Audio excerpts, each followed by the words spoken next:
एक समय की बात है। एक छोटे से गांव में एक गरीब लड़का रहता था जिसका नाम अर्जुन था। अर्जुन एक मेहनती और ईमानदार लड़का था, लेकिन उसकी जिंदगी में कुछ भी खास नहीं था।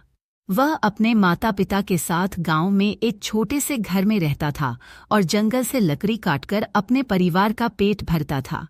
एक दिन जब अर्जुन जंगल में लकड़ी काट रहा था, तभी उसे एक पुराना चमचमाता हुआ दीपक मिला। वह दीपक किसी आम दीपक जैसा नहीं लग रहा था, इसलिए अर्जुन ने सोचा कि वह इसे घर ले जाकर साफ करेगा।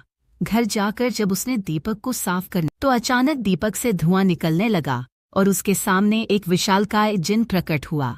जिन ने अर्जुन से कहा, धन्य हो, तुमने मुझे इस दीपक से मुक्त किया है। मैं तुम्हारा सेवक हूँ और तुम्हारी 3 इच्छाएं पूरी कर सकता हूँ। सोचो, तुम क्या मांगोगे?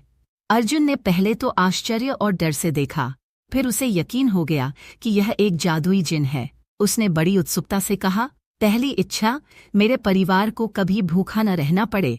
जिन ने तुरंत उसकी यह इच्छा पूरी की और अर्जुन के घर में अनगिनत खाने पीने की चीजें प्रकट हो गईं। दूसरी इच्छा के बारे में अर्जुन ने सोचा और कहा, मुझे एक बड़ा और सुंदर घर चाहिए जिसमें मेरे माता पिता और मैं आराम से रह सकें। जिन ने तुरंत उसकी यह इच्छा भी पूरी कर दी। एक सुंदर महल जैसा घर गांव के बीचों बीच खड़ा हो गया, जिसे देखकर गांव के सभी लोग हैरान रह गए। अब अर्जुन की तीसरी और आखिरी इच्छा बची थी। उसने सोचा कि वह क्या मांगे जो उसके जीवन को हमेशा खुशहाल बना सके। कुछ देर सोचने के बाद अर्जुन ने जिन से कहा, मेरी आखिरी इच्छा है कि मैं अपने ज्ञान और मेहनत से अपने जीवन में कुछ बढ़ सकूं। मुझे ऐसी बुद्धि और ताकत दो जिससे मैं अपनी मेहनत से दुनिया में नाम कमा सकूं। जिन ने अर्जुन की यह इच्छा भी पूरी की। उसने अर्जुन को अपार बुद्धि और शक्ति प्रदान की।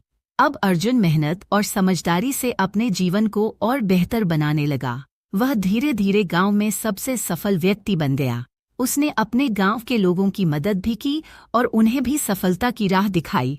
अर्जुन की तीनों इच्छाएं पूरी हो चुकी थीं, लेकिन उसने यह सीखा कि असली खुशी मेहनत और ईमानदारी से कमाई गई चीजों में होती है।